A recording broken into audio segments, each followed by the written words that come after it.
Поднять бровь. Казалось бы, обычный жест, но в исполнении Дуэйна «Скалы» Джонсона он превратился в настоящий феномен и, конечно же, мем. Что сказал? Заткнись, смотри в глаза и хмурься. Амигу. Нахмуренная бровь стала его фирменной фишкой, которую Скала повторяет не только в интервью, но и почти в каждом фильме, в котором он снимается. На первый взгляд это может показаться простой случайностью или шуткой. Однако за этим скрывается нечто большее. How did the eyebrow thing get started? Where did it begin? When did you realize you had this power? I would say back in college, University of Miami. Я думаю, каждый любитель кино слышал, что карьера Дуэйна Джонсона начиналась не в Голливуде, а на ринге. Но мало кто знает, что на начальном этапе в рестлинге у нашего героя были огромные проблемы с имиджем. Дело в том, что Скала является рестлером в третьем поколении. Его отец Рокки Джонсон был чемпионом с огромным количеством фанатов, а дедушка Дуэйна так вообще считается верховным вождем рестлинга, который вошел в историю за счет своего таланта и умения рассмешить публику. Как вы понимаете, Скала напоминал публике бледную тень своих успешных родственников и вызывал к себе предвзятое отношение. Why are you laughing at the Rock? I'm sorry! К тому же в WWE он взял себе кличку Рокки Майвиа, что напрямую отсылало к известному фильму и его дедушке, кличка которого была Питер Майвиа. Это просто бесило зрителей, и дошло до того, что у так называемого Рокки даже появилась группа хейтеров. На первом поединке в WWE в зале даже были плакаты, где было написано всякое нехорошее о нашем герое. К счастью, Дуэйн быстро понял, что выехать исключительно на фамилии успешных родственников не получится, и именно в этот момент начинается история знаменитой брови. 11 августа 1997 года на шоу Скала обратился к публике с ринга. Die, Rocky, die. That's the gratitude I get from you pieces of crap. For all my blood, my sweat, and my tears. You know, hey, this isn't about the color of my skin. This is about respect. С этого момента Рокки взлетел до небес. После смены костюма и душераздирающей речи последовала и знаменитая бровь. Именно этот случай считается первым, когда Скала сделал это на камеру. Людям настолько понравился и запомнился этот эмоциональный момент, что комментаторы начали называть его «народной бровью». People's eyebrow and the people's elbow. You call it the people's eyebrow. Этот жест был сделан не просто для зрелищности. Он стал способом показать силу, уверенность и даже сарказм. People also tell me I look like a sexy Rob Schneider. В интервью Дуэйн Джонсон говорил, что это был до мелочей продуманный перформанс, который помог ему обрести со зрителями некий визуальный язык. Поднятая бровь – финальный аккорд его выступления, завершающая жирная точка. Скала не скрывает и то, что эту фишку он заимствовал у другого культового рестлера – Джилла Хейза. Этот человек был очень близок к семье Джонсонов и дал разрешение на использование своей визитной карточки, когда Дуэйн прорабатывал свой образ для выступлений в WWE. Как мы видим, на первый взгляд обычное движение бровью оказывается до мелочей продуманным действием, которое даже передается от одного рестлера к другому по наследству. Эта отличительная черта помогла нашему герою стать ближе к публике и обрести свою фишку, которая как бы отличала его от успешных родственников. Когда Дуэйн Джонсон закончил карьеру рестлера и пришел в кино, бровь пришла вместе с ним. После появления в роли печально известного CGI царя Скорпионов в «Возвращении мумии» Скала снялся и в приквеле. В начале 2000-х, после успеха «Гладиатора», многие режиссеры начали снимать фильмы в жанре Sword and Sandal Adventure. Да, в английском языке есть даже специальное обозначение для таких фильмов.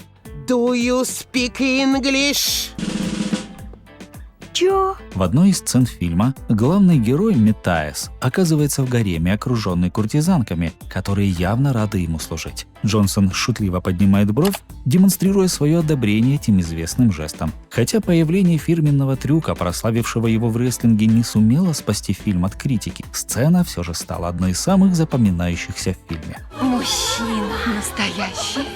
Куда я попал? Следующая нахмуренная бровь появилась на экране только в 2005 году в фильме «Будь круче». Несмотря на то, что у Скалы небольшая второстепенная роль, бровь будет поднята целых 10 раз. Еще совсем юный Дуэйн Джонсон играет здесь роль Эллиота Вильгельма, самоанского телохранителя с актерскими амбициями. Эллиот несколько раз демонстрирует свою фирменную фишку. Его портфолио состоит из нескольких фотографий, и на каждом снимке красуется одна и та же игривая деталь – приподнятая бровь. Этот прием повторяется в знаковых сценах, когда Эллиот смотрит в зеркало или оказывается рядом с героями Траволты и Винса Вона. Со временем карьера Эллиота идет в гору, и он даже получает роль в фильме с Николь Кидман, где его узнаваемый жест – приподнятая бровь – украшает постер. Отлично.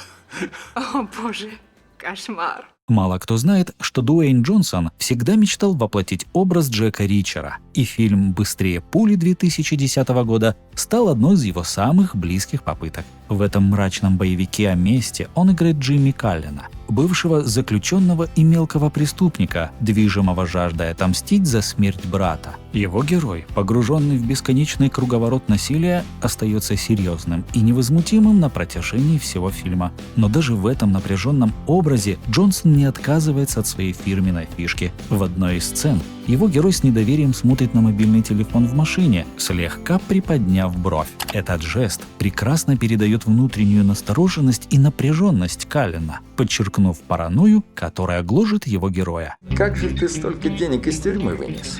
Лучше этого не знать. «Форсаж 5» ознаменовал яркий дебют Дуэйна Джонсона в динамичном и насыщенном экшеном мире семейной франшизы.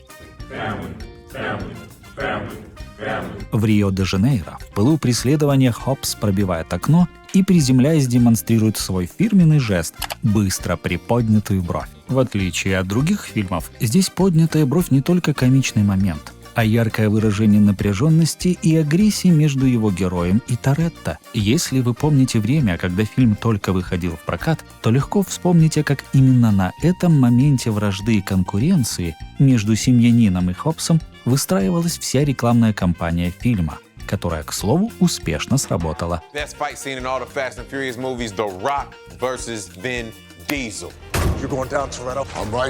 В фильме «Бросок Кобры 2» Дуэйн Джонсон снова демонстрирует свою легендарную приподнятую бровь, делая это прямо в разгар боевых действий. Укрываясь от шквального огня за стеной, он выдает быстрый и выразительный взгляд, который трудно не заметить. Хотя этот момент можно назвать мимолетным, он в очередной раз подчеркивает фирменный стиль актера. Чего уж говорить, даже если Скала просто озвучивает персонажа, он нахмуривает бровь. В мультфильме «Моана» он ставит рекорд. Здесь его герой Мауи поднимает бровь 21 раз. Стоит отдать должное художникам, поскольку образ был создан с явной отсылкой к самому Дуэйну. Здоровый парень с полинезийскими татуировками и узнаваемой мимикой. Знаменитый жест добавляет персонажу харизмы и отражает его уверенность и хитрость. С первых сцен и до завершающей песни Мауи раз за разом поднимает бровь, как бы давая зрителям понять, перед ними сила, с которой придется считаться.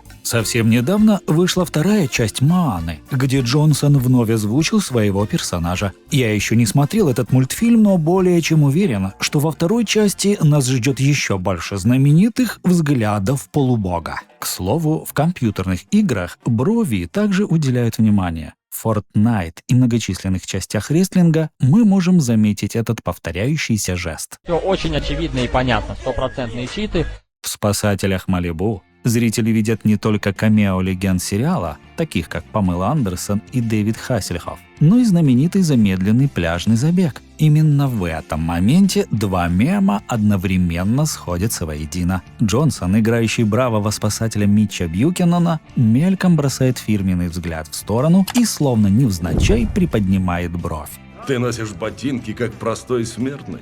Серьезно? Как низко ты пал? В «Хопсе» и «Шоу», который стал настоящим кассовым хитом, фирменный жест с поднятой бровью стал особым знаком не только для Хопса, но и для его дочери Сэм, Сэм просит отца сделать это, поддразнивая его. В конце концов, Хопс не устоял и повторил легендарный жест. К счастью, это не единственный раз, когда Джонсон воспользовался своим коронным приемом. В другом эпизоде, когда герой Райана Рейнольдса, агент ЦРУ Виктор Лок, сообщает ему о новой операции, Хопс снова пускает в ход бровь народа, добавляя сцене еще больше иронии. This was such a pivotal scene for the audience. We had to establish these characters, and if we nail this scene, then this is the scene that the audience says, I'm on the ride. «Черный Адам» стал долгожданным дебютом Дуэйна Джонсона в расширенной вселенной DC. И еще до премьеры фильма фанаты не уставали гадать, подарит ли он зрителям свое фирменное поднятие брови или нет.